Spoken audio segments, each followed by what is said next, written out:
Hello everybody and welcome to another third-party review. Now this is an early pre-production sample from DX9 courtesy of Robot Kingdom. This is of course their take on the Stunticon breakdown. Now let's first address the rather large elephant in the room. I have no idea what scale they were going for. This is theirs. This is the MP Sideswipe, and we can bring in some other masterpiece vehicles. He's really big. It's a really big piece. I mean, looking at these two together, you can noticeably see a mass difference in size. Now, I know it's a pre-production, but I think it's so far on, I can't see them reducing it. I mean, it's got to be 1.5 times the size, I would imagine. It's fairly substantial.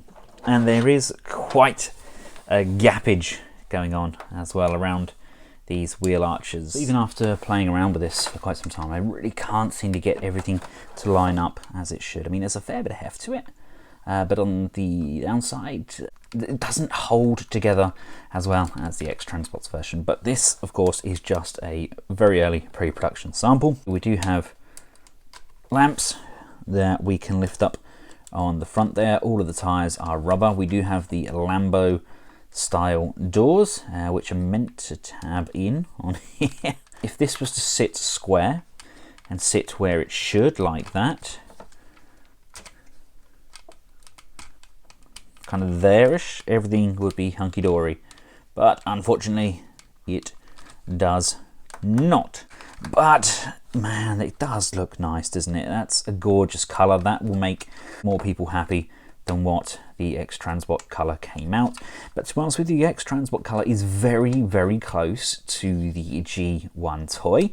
I think people wanted the kind of G1 cartoon look with the G1 cartoon colouring. And I think scale not being an option, this one definitely ticks all the right boxes. Once it's complete and finalized, if they can sort out this hideous gap in the front there, then it's going to look really good. I mean, I'm just putting that out there. I have no guarantee they will fix this. I hope so, because having it in bot mode as well, I love it. It's an amazing figure. My wife chose the x-transbot version over the two, but that's because she wanted to save space. We get this piece as the accessory. You will recognize this from the Key to Vector Sigma episode, where it's placed on the cars and they make the cars come to life. And we have a gun here which can tab in on the top, but again, oh, that was incredibly difficult to do, but I do like how that looks. That's very stealth-like, isn't it? And for those of you curious, here he is alongside the oversized Kubenbau Bumblebee.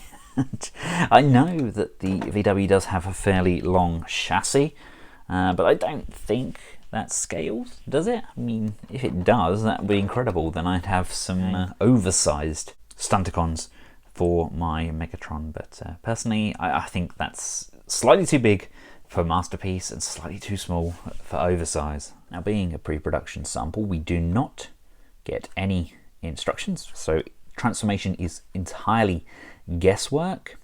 So please excuse me if I get things wrong, but come to the underside. You want to untab these sections here, untab this back piece, that just lifts up and over the back.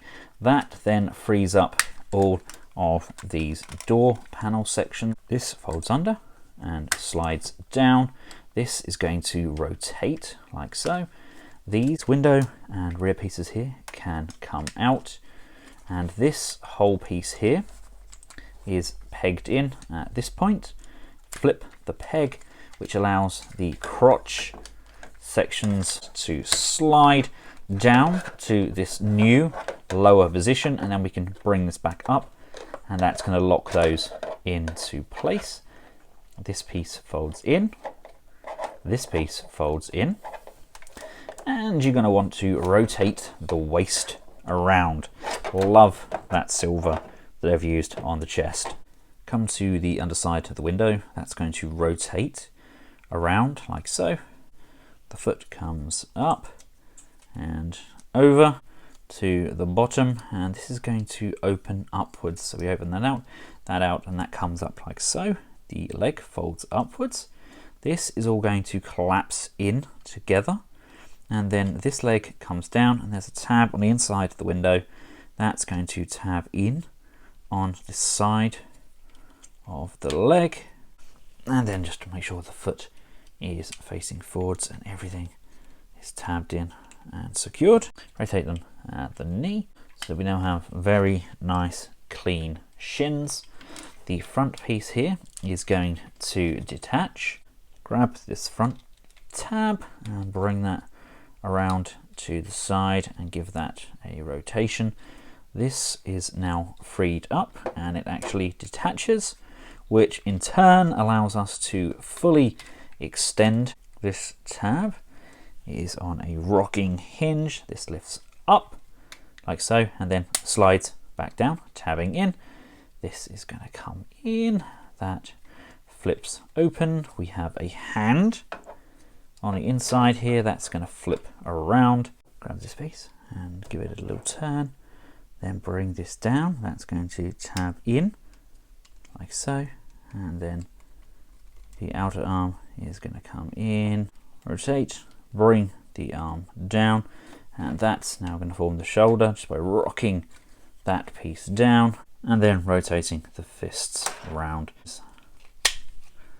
Lift that upper torso up so it locks into place. The back piece will slide down and inward and then upwards, and this is just going to push and lock into place. Really does tidy up nicely, and then we can just open up this chest piece, he says, because it is plugged in exceptionally well. There we go, we unlocked it. That was tapped in there ridiculously tight.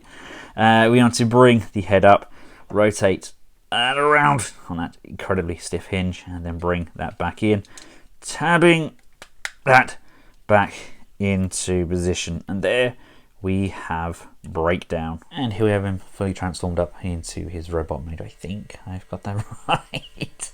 I may need to modify those arms slightly, just twist and turn them around, but he does clean up remarkably well, and he feels like a very nice figure in hand. It's pretty much exactly the same materials, weight and feel that we have with the Unique Toys Bruticus line, and this is just the DX9 side of the company giving us a very good looking Stunticon breakdown. He does look exceptionally nice in the robot mode. The details on the chest and the face, it's all minimal, but it does exactly what it needs to do. Now, in my opinion, there are some flaws with the design, the biggest one being the kind of panty flap at the front of his crotch. In this day and age, I don't think they should be using a flap,